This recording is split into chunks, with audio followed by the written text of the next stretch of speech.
बतिया के सोही कहवा बिताब छतुरतिया के कही हमारा बता दे आए बतिया के सोही कहवा बिताब छतुरतिया के कही पूछो मधुबनी के छौरा सोने तोर भंगा के आके करल छौरी लगाब छठो रंगा के करल छौरी लगाब छठो रंगा के करल छौरी लगाब छठो रंगा के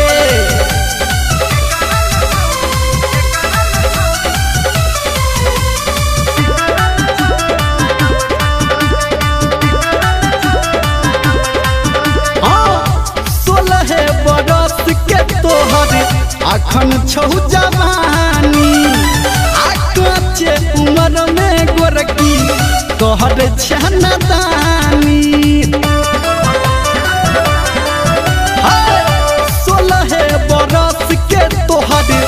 अखन छौ जवानी आके उम्र में गोरकी करै छनदानी आ कर बच्चा झूठो मूठो छौरा सब में दंगा गे आके करल छौरी लगाब छठो रंगा के करल छौरी लगाब छठो रंगा के करल छौरी लगाब छठो रंगा गे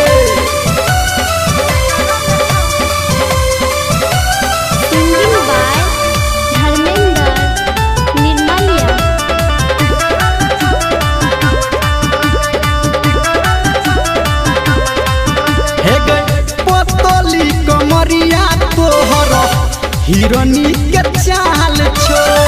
आ बुढ़ावा जवन का पूछो तोहर की हाल छो पोतली कमरिया तोहर हिरोनी के चाल छो आ बुढ़ावा जवन का पूछो तोहर की हाल छो आ छौरा निरमलिया के तू कोहै उचंगा गे के करल छौरी लगाब छठो रंगा के करल छौरी लगाब छठो रंगा के करल छौरी लगाब छठो रंगा के बता दे